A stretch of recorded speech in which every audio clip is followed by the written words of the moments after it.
Gaano katotoo ang tsismis na kapag nag-asawa na daw ang isang chess player, humihina na?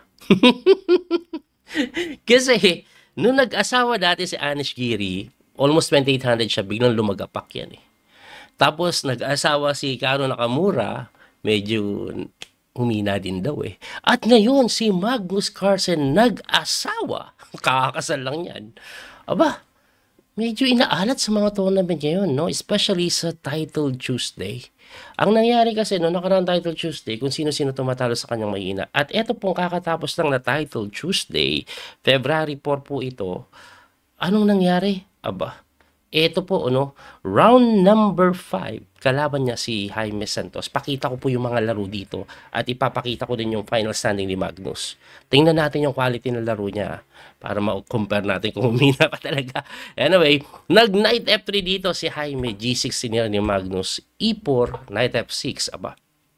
Naguluhan na ako, parang Reti na nag-E4 naging E4, naging perk o modern defense, no? Pero ini-5 yan, nag-knight lang po sa D4 or D5, nag-D4, D6, at ayan, parang parang alikay na. So, alikay nang nangyari kasi yung E1, mga standard na move yan, nag-knight E5, C5 naman si Magnus, agresibo. Pero, kinapture lang yan. Kinapture lang ni Jaime Santos. Siyempre, kinapture ng kabayo. Tapos, bishop doon. Ayun, may pressure. May pressure. Yung pala yun. O, mababawi. Kaya nag-queen C7, kinain, and then take sa H2, check, tumakbo, and then bishop F4. Which is wrong. Ang tamang tira daw is just go knight C6. Ngayon, nakakatakot lang kasi yung knight C6, may G6. Pero okay lang daw yan. Kainin mo lang daw yan. Anyway, nag-bishop F4, nag-knight naman sa C3, kinapture yung bishop, binawi ng tore, knight C6 develop, and then queen sa may G5. At ito daw po ay slightly better na sa side po ni Jaime Santos. Ayan o, medyo lamang po yung puti na bar. At ang kalamangan lang ni Magnus sa oras, medyo ahead po siya ng 30 seconds. Nag-bishop E6 develop lang, nag-queen lang po sa H6 na mali. Kasi nga, may knight D4. Ayun. Pero para sa may queen H6, eto threat niya, no? Tatalon siya doon, papasok dito, mamatiin ka. Pero, kayang depensahan yan ng knight F5. Ayun. At umalis, and then, nag-rook D8, and medyo tumitempo-tempo na po siya. May nagcha-challenge pa sa akin, no? Anyway, kung tumira po ng queen C3, bishop D5, and then nag-rook D1. So, tamang development lang. At ito daw po ay equal. So, as of the moment, equal. Tapos, lamang si Magnus ng halos 1 minuto. So, nag-bishop C6 umatras, nag-knight po doon, pumasok. Queen F4 hitting the knight, kinapture yung bishop, pinalit, and then bumalik yung kabayo. Equal pa rin ha. Nag-F6 po para hindi makatalon sa E5 yung kabayo. Nag-queen lang sa B3 check, tumakbo yung king, and then nag-queen sa may E6. Ayan, may pressure sa C6 na dinipensahan ng queen C7. Nag-C3 naman. Bakit kaya nag-C3? Ako ang nakikita ko, ayaw ba papuntahin doon o baka gusto mag-B4? Hindi ako sigurado, pero umatras yung kabayo ni Magnus, hitting the queen, tumakbo lang, and then nag-E5. Pagka E5, queen H4, hitting the F6 pawn, pero dinipensahan ng king move, na mali pa daw. No? By the way, hindi po pwedeng kainin ito kasi may ganun, yun yung plano niyan. Pero, mali daw yan dahil ang mas maganda, ibalik ko lang, is knight E8. Ayun, solid daw po ang magiging posisyon. Yun, kasi depensado ng ganito. Anyway, tumira po ng king F7 na nga. Nag-knight naman sa dito na mali. Baka kanya-kanyang mali. For some reason, ang sinasuggest ng engine, mag-B4 lang. At madaliin po yung atake sa may queen side. Anyway, nag-knight D2 na sinagot ng knight F5. At ang nakakapagtaka dyan, binibigay na naman. Pero pag kinapture mo kasi, babalik lang yan. Ang goal niya mabuksan yung H-file. Delikado siya doon. Kaya nga po nag-queen C4. Check. Tumakbo yung king. And then nag-knight E4 na ang pinakaplano, baka mamaya pwede pumasok dito. Anyway, pinalit po ni Magnus yung reyna na mali. Balik natin ha. Ang tamang tira is ipalit-palit daw yung tore. Ayun, ganun daw yung tamang tira.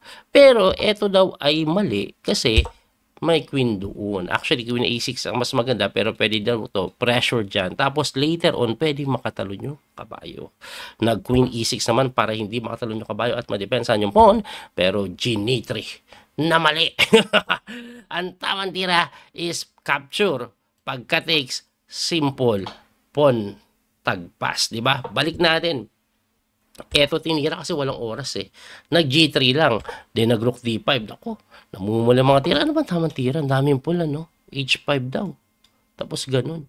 Anyway, nag Rook D5 and then nag C4 na kung saan kinapture takes. And then dahil nag C4, naka Knight D4 na wala yung pawn sa C3. Pagka Knight D4, tumira ng king move na sinagot ni Magnus ng A5. Mali pa nga daw yung A5 eh. H5 daw eh. Lamang na daw dito si Magnus eh. Pero tingnan nyo yung oras. Less than 10 seconds pareho. Bawat tira pala niya, nadadagdagan ng 1 segundo yan. So, tumira po ng rook lang po sa may E1. Tinirahan na ng H5 yan. Dito magaling si Magnus pag time pressure na. Pero anong nangyari? Pagka H5, pumasok yung kabayo, H4. Tumira po ng Queen D1 with the idea of taking the knight. Pero okay lang yan kasi kinapture lang ni Magnus yung G3. Pagka-take sa knight, ayan, hindi mo pwedeng kainin yan. Bagsak to ha. May rook naman sa may H8 na completely winning na. Ang threat po is Queen dito. Okay? So, ang ginawa, nag-Queen E4 na sinagot ng Queen H3 at pagkatakbo, eto completely winning na. Ang ititira mo lang daw is Rook H4 tapos check dito, ngisay na eh. Hindi nakita ni Magnus, kinain niya yung F2. Pagka takes F2, nag-king takes F2, nag-queen H2 check, nag-queen G2, queen F4, tumakbo. So ending one piece down si Magnus. Pero syempre magpipilit yan, nag-queen check, king move lang. Nag-queen F4, bumalik. Nag-queen check, bumalik na naman. At si Magnus, alam niyo naman, hindi papayag ng tablayan. Hindi papayag ng tablayan eh, magpipilit. Ito ginawa niyang pampilit. Na kung saan, naparesign. Parang hindi si Magnus, no? Pag si Magnus lamang na, time pressure ka pa, sure ball na yan. Pero eto, time pressure kalaban, minamati niya na lang. Napatalo pa niya. Sayang, perfect siya 4 out of 4. Natalo siya round number 5. At eto matindi. Next game. Round number 6, kalaban niya naman si Grandmaster Gustafsson ng Germany. Tingnan niyo yung pangyayari ha. Bilisan natin na konti sa opening. Nag-A3 lang. Nangunguli si Magnus, galing sa talo eh. So nag-D5, Knight F3, Knight F6, G3, C5, and then B4. Kinapture po yan, binawi, and then E6 hitting the pawn na dinipensahan. Nag-Bishop D6, tapos Bishop G2. Ayan, nag-castling lang din. Tapos E5, kinontrol yung gitna na sinagot ng B5. Pinapalit yung Bishop na hindi kinapture, Rook E8. Nag-C4 si Magnus, mali na daw agad. Capture lang yan, and then Bishop takes D6, Queen takes D6, Knight A3 develop. May pressure pa dito na mali din kasi tinirahan lang ng E4. At ang E4, medyo maaangal na yung kabayo, kaya kinapture na lang po ni Magnus ito. Pagka Queen move doon, nag-Knight pumasok, at ang matindi dyan, pwedeng sacrifice yung tore. Dalawang kabayo kapalitan tore. Dinipor muna yan, good move daw. Takes, and then kinapture. Takes, nagkapalit-palit, lamang ang item. Pero eto matindi dyan. Lumabang yung item, pero lamang na naman si Magnus sa oras. Normal kay Magnus yan. Lamang ka ng konti, pero lamang ako sa oras, and then eventually, dadaling kita. At nag-Knight D7 yan, Rook FC1, nag-G6, pasingaw lang, Rook A3, umangat yung King. H3, depensa para walang Knight G4, nag-H5, F4 hitting the Queen, umatras, Rook C7, pinin yung kabayo, Queen B4, inatake yung Reyna, Chumek, umangat, and then nag-Knight B6, pagka Knight B6, Rook B1, tumakbo, and then Queen B3 na mali pa nga daw. Mali pa na for some reason kasi may Knight dito para harangan, pero etong matindi, hindi po tinira to, kasi mukhang libre, di ba? Pero ang totoo niyan, may kain ka doon. Hindi nakita yung nakalaban, ibalik natin. Ang tinira ng kalaban, siguro time pressure na kasi, 35 seconds na lang, Bishop E6. Eh di, wala na namuti na. Kasi libre yan eh. Completely winning na si Magnus, 1 minute and 16 seconds, ang kalaban niya 30 seconds. Pag si Magnus ang naglaro ng ganitong posisyon, ano masasabi nyo? Sure ball, di ba? Matik yan, Magnus na yan eh. Dapat, lagi tayong ganun eh, Matik na yan, Magnus na yan eh. Pero tingnan nyo nangyari, Rook F8, nag-Rook takes B7, nag-Queen D2, ayan, completely winning pa rin si Magnus, nag-Queen E5, pinning the knight, pero tinalunan ng kabayo, tumakbo doon, pumasok yung pawn, tinulak para manggulo, nag-Rook sa B3 na equalize. 7 seconds na lang ko laman, anong tamang tira dito? Kainin lang daw. Kasi pag kinapture mo to, King H1 ka lang, wala na siyang gagawin. At eto na yung mga lamang. Pero Magnus, lamang po siya na mahigit 30 minuto, nag-Rook B3, nag-Knight E3, kinapture niya. Lumamang bigla ang itim. Kinain po yan, tinakes, capture, gumanon. Nag-Rook doon, mamatiin ba siya sa ilalim kay Queen Lasin? Kaya in-E3. Kaso kain lang yan eh. Kasi ang simpleng tira daw, para baka makatabla pa, ito. Diba? Harangan mo. Pero gumanon. Di kinain lang. At pagkakain, gumanon, kumain siya ng pawn, nakakapagtaka yun kasi pinamati mo yung sarili mo, boy. Grabe. Ayan oh. Parang totoo ang chismis ah. Puro winning si Magnus. Time pressure pa yung kalaban. Napapatalo pa niya. Parang kinukulam lang. Parang hindi si Magnus. Peking Magnus to. Grabe yung nangyayari kay Magnus. At kung titingnan nyo yung rating niya, ano yan, 3,300 yan dati. 3,200 na lang.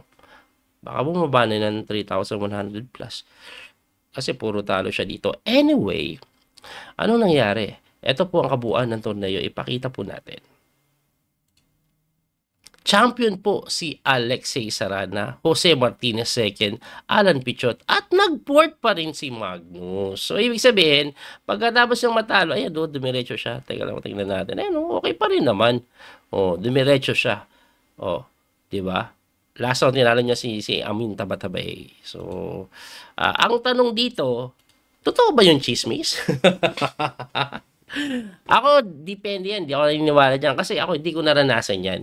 Kasi nung nag-asawa ko, mahina na talaga ako eh. Kaya wala na akong ihina. Pero, siguro, Blitz tournament lang naman ito. Hindi naman talaga sila nagpe-prepare dyan. Ano lang to eh. Hindi seryoso sila dyan eh. Kumbaga, kondisyonan, wala lang sa kondisyon, baka pagod. Ewan ko, kung humihina talaga, ako wala talaga akong matinong sagot eh. Bahala na kayong mag-speculate, ano ba sa tingin nyo? Ha? Baka may kayo mas nakakaalam sa akin. Anyway, muli ito po yung Coach P, Master Daniel Causo, hanggang sa muli magkita. God bless po mga kabiyaya. Thank you po sa support. That little mouse, 'cause I'm an albatross.